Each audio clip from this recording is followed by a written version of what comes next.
So now, in a large organization, let's say, which has hundreds and thousands of employees, and you want to give a special allowance to a group of employees.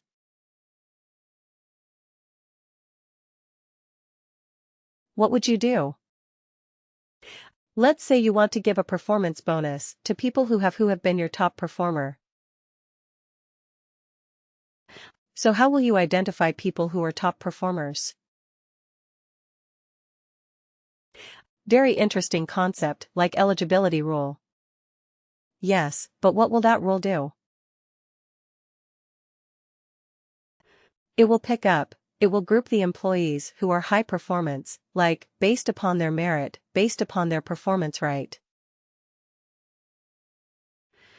Based upon their performance, we will identify. So is it common that we handpick that worker? Okay, yeah, Mohan, you are my high performer, so I will give you the allowance, right? And then let's say, Divya is my high performer. So I will give Divya some special allowance, right? Or maybe so, is it possible in a large organization to individually pick each and every worker whom you are going to give an allowance? Some parameter has to be set right.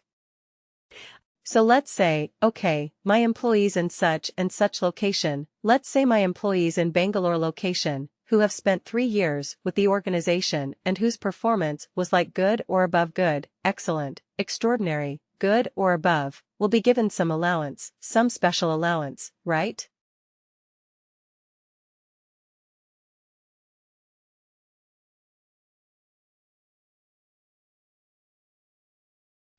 This is typically how the organizations will design their compensation. They will not say, okay, person A gets it, person B doesn't get it. It is not possible in a large organization to individually identify each and every person. There has to be some set criteria. Now, this will also ensure that the process is repeatable. The process is fair. The process is fair, right? So we have in a large organization, we have to ensure that our processes are fair. In a startup, in a small organization, an organization that is still defining its processes? Yeah, maybe things are not so streamlined. Like, okay, I like that person, I give him a special allowance. I don't like that person, although he is very good, but I don't like him. I did not give him an allowance, right? But large organizations don't work this way. There are set parameters, right? There are set parameters that have been defined, and all the employees who match that parameter will be given that particular allowance. It is fair, right? This is how it should work. Otherwise, somebody who gets it will not know. Okay, why did I get the allowance? It feels nice. I got the allowance, yes, but why did I get it? And, similarly, a person who has not got it will ask this question to the management. Hey, I heard everybody got the allowance, except me. Why didn't I get? Right. So the management should be able to explain to the workers that, okay, you did not meet the criteria, or you are not eligible for this particular allowance, right?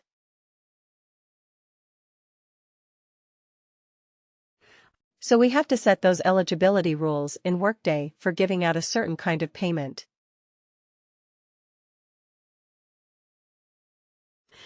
That is what we typically use to pay to our employees. Large number of employees.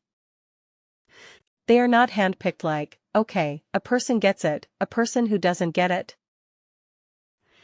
Not possible, especially when you are dealing with hundreds and thousands of employees. So you have to set something called as compensation eligibility rules. So what are compensation eligibility rules? These rules will define who is eligible for a compensation component. As simple as that. Who is eligible for the package? Who is eligible for the grades, grade profiles, and plans?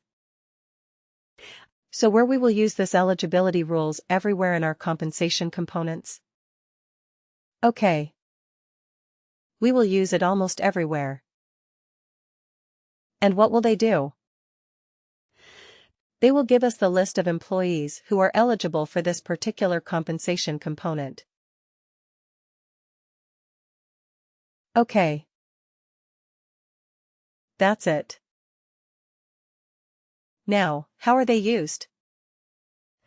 They are used to roll out, assign or remove a new or updated plan to a population of existing employees.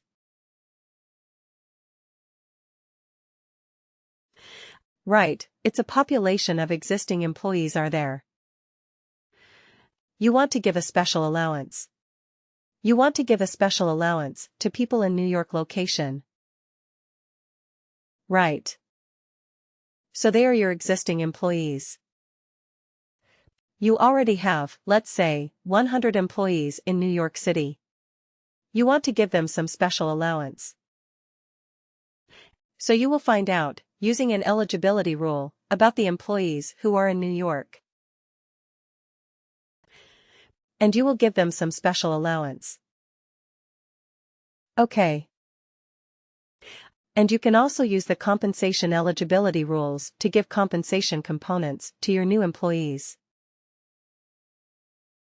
whom you are hiring. Right, there will be some compensation given to new hires as well. There can be salary. There can be your relocation bonus, a joining bonus, and so on. Correct. So this compensation eligibility rules are also used to give certain compensation components to your new hires. Again, you can vary the default compensation, default component definition, such as the plan profiles, spectrum system, grade profiles.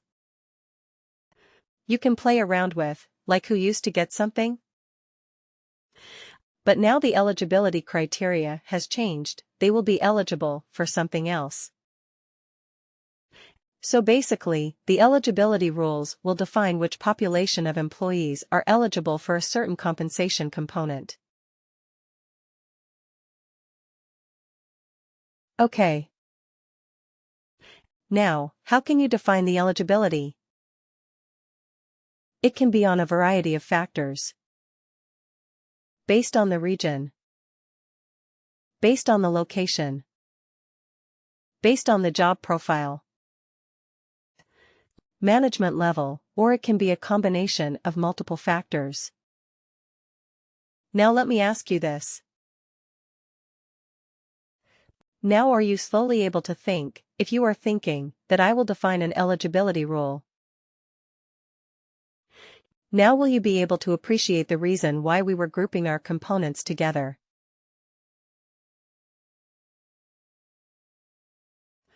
Like, why were we grouping our locations into location hierarchies? Why were we grouping supervisory organizations into a hierarchy? Why were we grouping our, let's say, a company into a company hierarchy? A job into a job family. I mean a job profile into a job family. Are you getting that eureka moment? Compensation will have performance-based as well. Yes, that is one kind of component. But even your salary is a compensation component. Isn't it? Yes, your salary is also a compensation component. Now let's say I am going to define the eligibility. Like, okay, all my employees in North America. Right, all my employees in North America. How would you do it? How will you create that eligibility criteria? Based on what? Location. The location. Location right. Location, because I said North America. So let's say you have 10 offices. You have 10 offices in North America. Right, some in Canada, some in Mexico, some in the US. So you did what? You said okay, if the location is equal to, and then you inserted all those 10 locations as part of that eligibility rule. Now you open a new office. 11th location. Then what do you have to do? You create the location. We know how to create locations, right? Create location. That's it.